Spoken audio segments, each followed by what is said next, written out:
Saya akan menunjukkan makalah yang berikutnya, konteks bisnis global. Bisnis global, pengertian bisnis global. Bisnis global adalah kegiatan bisnis yang melampaui dan melewati batas-batas sebuah negara serta terkoneksi sedunia pada level kultural, politik, dan ekonomi yang menghilang hambatan-hambatan komunikasi dan perdagangan.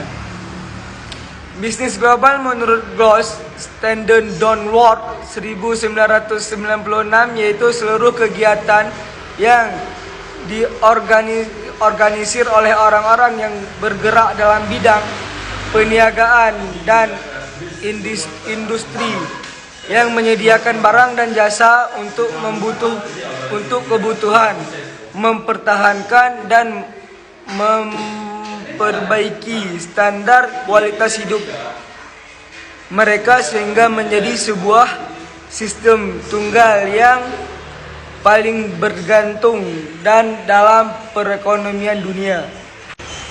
Timbulnya bisnis global internasional. Timbulnya bisnis global internasional dilatar belakangi oleh beberapa faktor berikut ini.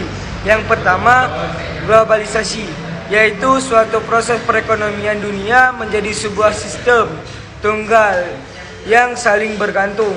Yang kedua, ekspor dan impor. Sebuah negara mampu mengembangkan dan memproduksi barang atau jasa atau di luar negeri atau di dalam negeri dan dijual ke luar negeri atau di dalam negeri.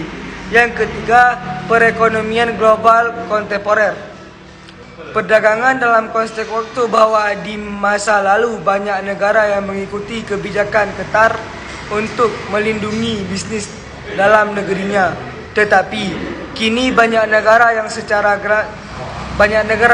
agresif mendorong perdagangan internasional karena memberikan banyak manfaat untuk negaranya.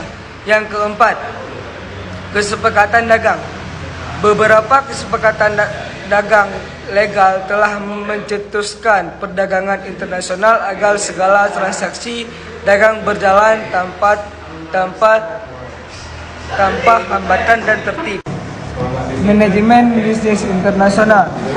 Bisnis internasional menjadi tantangan bagi manajemen perusahaan karena tanggung jawab manajemen dasar seperti perencanaan, pengorganisasian, pengarahan, dan pengawasan menjadi lebih sulit dilakukan apabila bisnis tersebut beroperasi di berbagai pasar yang tersebar di seluruh dunia. Dalam mengukur permintaan internasional, perusahaan seharusnya mempertimbangkan paling sedikit dua pertanyaan. Yang pertama, apakah ada permintaan akan produk mereka di luar negeri? Dan yang kedua, jika iya, haruskah produk tersebut disesuaikan dengan konsumsi internasional? Jika ada permintaan internasional akan produk-produknya, maka suatu perusahaan harus mempertimbangkan apa dan bagaimana caranya mengadaptasi produk-produk mereka agar dapat sesuai dengan permintaan dan harga khusus konsumen asing. Tindakan keterlibatan internasional. Setelah memutuskan untuk go internasional, suatu perusahaan harus memutuskan tingkat keterlibatan internasionalnya terhadap beberapa tingkat yang mungkin dipilih. A. Eksporti dan importi. Cenderung menjalankan bisnisnya di negara mereka.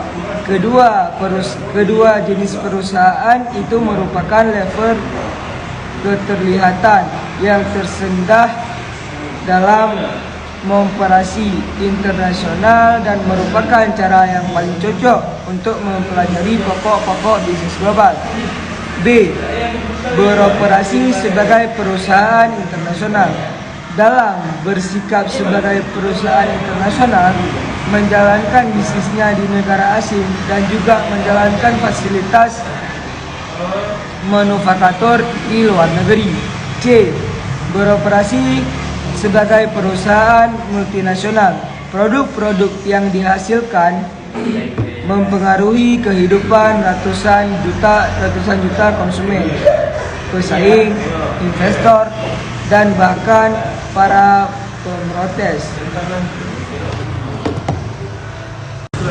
Hambatan dalam perdagangan internasional.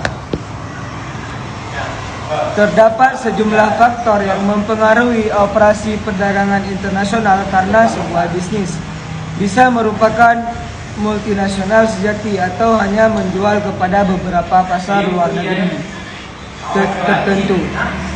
Keberhasilan pasar luar negeri ditentukan oleh cara-cara bisnis dalam menanggapi hambatan sosial, budaya, ekonomi, hukum, dan politik.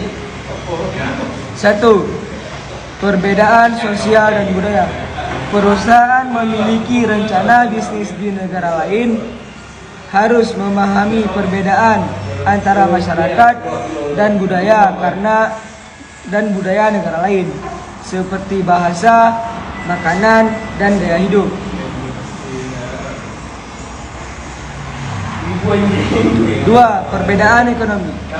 Perbedaan sistem ekonomi cukup jelas karena setiap negara menganut sistem ekonomi yang berbeda-beda.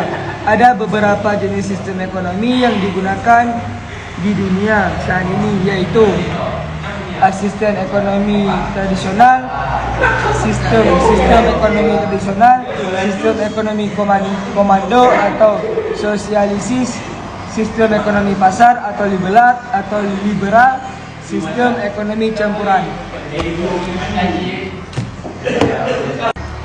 Dan yang ketiga, perbedaan hukum dan politik.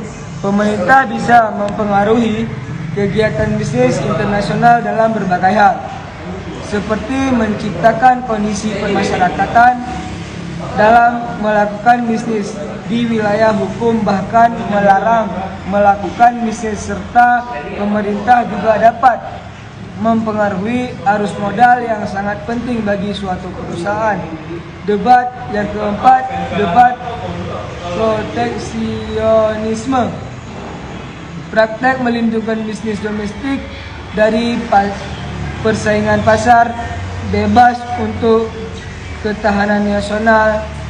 Dan yang kelima, peraturan kandungan lokal. Hukum yang menuntut bahwa produk-produk yang dijual di negara tersebut paling tidak sebagiannya dibuat di negara tersebut. Yang keenam, hukum praktek bisnis. Undang-undang atau peraturan yang mengatur praktek bisnis suatu negara.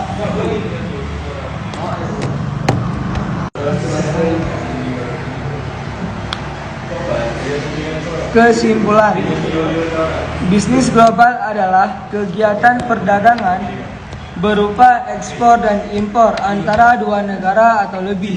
Di dalam ekonomi bisnis global terdapat bentuk-bentuk keunggulan bersaing, yaitu keunggulan komparatif, keunggulan absolut, dan keunggulan bersaing nasional. Jika negara tersebut mempunyai monopoli dalam memproduksi suatu produk tertentu atau maupun produksi secara lebih efisien dibandingkan semua negara lain. Dalam hal mengukur perdagangan global, kita bisa melihat dari dua neraca, yaitu neraca perdagangan atau balance of trade dan neraca pembayaran atau balance of payment. Di dalam bisnis global memiliki beberapa hambatan yang harus diantisipasi bagi para produser, di antaranya sosial budaya, ekonomi dan finansial, hukum dan politik, serta kekuatan lingkungannya. Dampak dari bisnis global dapat dilihat dari berbagai cara.